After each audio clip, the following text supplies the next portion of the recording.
आज हम 8वीं क्लास की पोएम पढ़ेंगे, the ant and the cricket. Ant यानी चींटी और क्रिकेट एक झिंगुर या एक ऐसा जानवर होता है जो गर्मियों में गाता है। टिड्डा भी बोलते हैं कई बार इसको, क्रिकेट भी बोलते हैं। Spelling is the same. जो खेल क्रिकेट की स्पेलिंग होती है वही इसकी स्पेलिंग सेम है। तो देखिए, ये एक फेबल है, दिस इज ए फेबल। और फेबल क्या होती है? ए फेबल इज ए स्टोरी, यानी फेबल एक कहानी होती है, ओपन प्राय विद एनिमल्स एज करेक्टर, जिसमें जो करेक्टर होते हैं वो एनिमल होते हैं, यानी जानवरों की कहानियाँ होती है। दैट कन्वेज, जो कि प्रसारित करती है या बताती है, इमोरल, एक नैतिक शिक्षा देती है ये। जिस तरह भारत में भी पंचतंत्र की कहानियाँ हैं, उनमें सारे एनिमल करेक्टर हैं जो एक मोरल शिक्षा देने के लिए ऐसी कहानियों की रचना की गई है। यहाँ जो दिस पोइम है, this poem about an ant and A cricket. यहाँ जो ये पोइम है ये एक एंट और एक क्रिकेट के बारे में है। कंटेन्स, जिसमें शामिल है एन आइडिया, एक ऐसा विचार, ऐसा ऑफ फार रीचिंग सिग्निफिकेंस, जो एक दूर तक की बात बताता है। विच इज, जो कि ट्रू है, ऑफ ए फोर लेग्ड, चार टांगों वाले क्रिकेट। वो जो झिंगुर होता है वो चार टांगों का होता है, उसके बारे में। और ये एक बात और कह रहा है कि एज, कि वैसे ही टू लेग्ड वंस, कि दो टांगों वाले के बारे में भी वही बात बिल्कुल सत्य होगी। यहाँ दो टांगों वाला का मतलब है कि इंसान।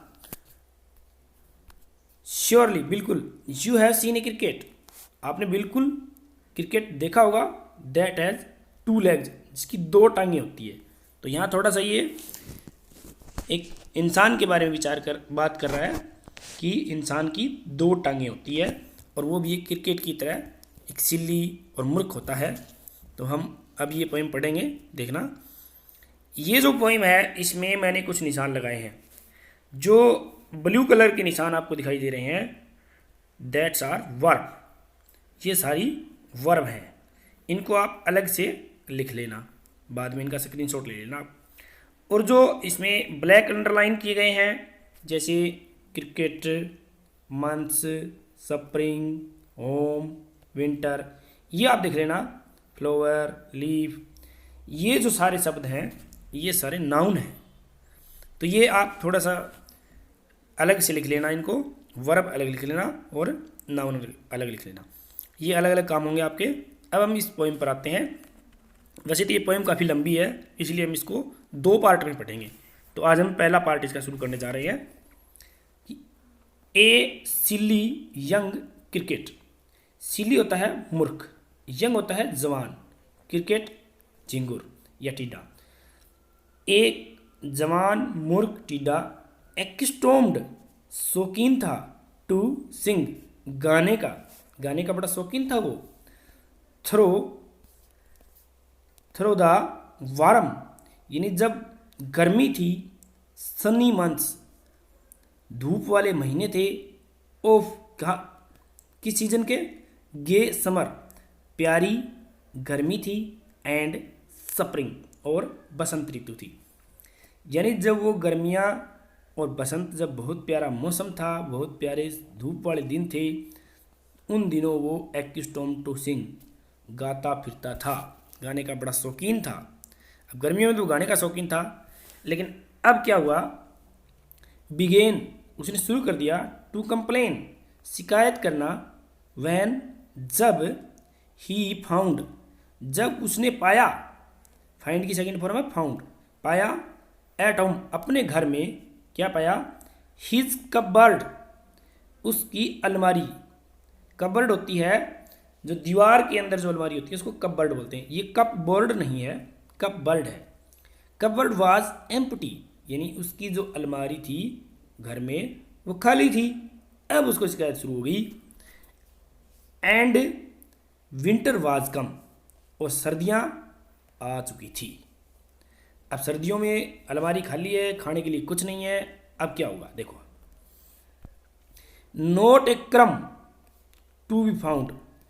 क्रम होता है कोई भी घास का तिनका, टू बी फाउंड, कोई भी घास का तिनका नहीं मिल रहा था उसको। क्यों नहीं मिल रहा? On the snow covered ground. अब सर्दियाँ आ गई तो स्नो यानी बर्फ, कवर्ड यानी ढकी हुई, ग्राउंड जमीन, यानी अब ज़मीन है वो पूरी तरह बर्फ़ से ढकी हुई है और उसको कोई भी क्रम यानी कोई भी तिनका भी उसको नहीं मिला खाने के लिए। अब नोट ए फ्लावर, न ही कोई फूल मिला, कुड सी जिसे वो देख सके। नोट ए लीफ, न ही कोई पत्ता था, ऑन ए ट्री एक पेड़ पर, किसी भी पेड़ पर कोई भी पत्ता तक नहीं था। अब ये गर्मियाँ सर्दियाँ आ चुकी थी। अब देखिए, अब ये कह रहा है ओ व्हाट विल बिकम, अब क्या होगा? ओह मी, मेरा।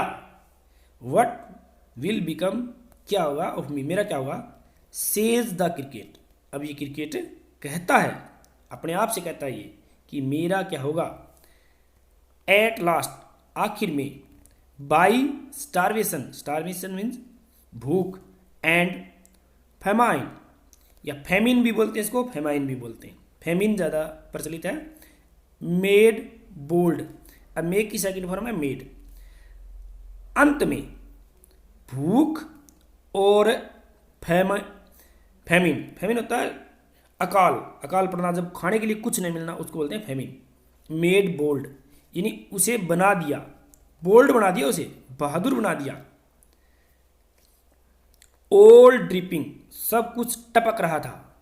विद वेट, गिल्ले से, यानी सब कुछ गीला था, टपक रहा था, यानी सर्दियों में बर्फ गिरी हुई थी। And all trembling with cold, यानी ऑल ट्रम्बलिंग पूरा कांपता हुआ, विद कोल्ड ठंड से, वो झिंगुर जो था वो ठंड से पूरा कांप रहा था। इसमें दूसरी बात भी है कि सब हर कोई कांप रहा था।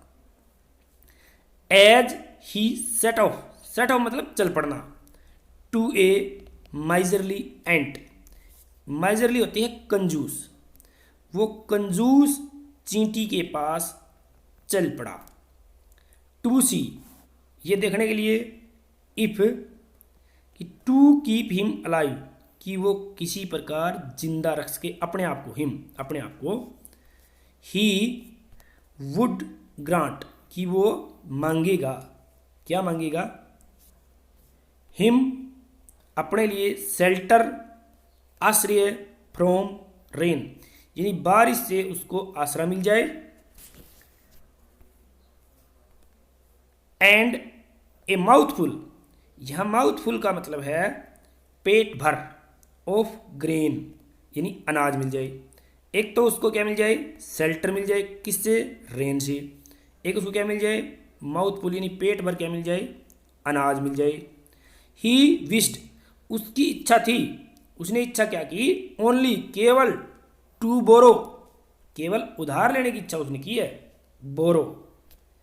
ही वुड रीपे, वो रीपे कर देगा, यानी वो इसको वापस कर देगा, इट, इसे, यानी जो वो चींटियों से लेगा इसे, टुमारो, वापस कर देगा इसको, टुमारो यानी कल, ऐसा उसने कहा, चींटियों को कहा।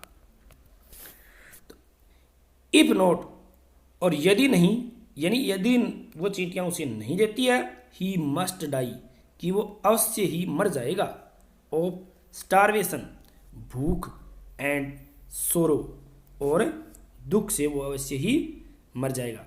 तो ये फर्स्ट पार्ट इसका हमने आज कर लिया, सेकंड पार्ट हम बाद में करेंगे। Thank you students.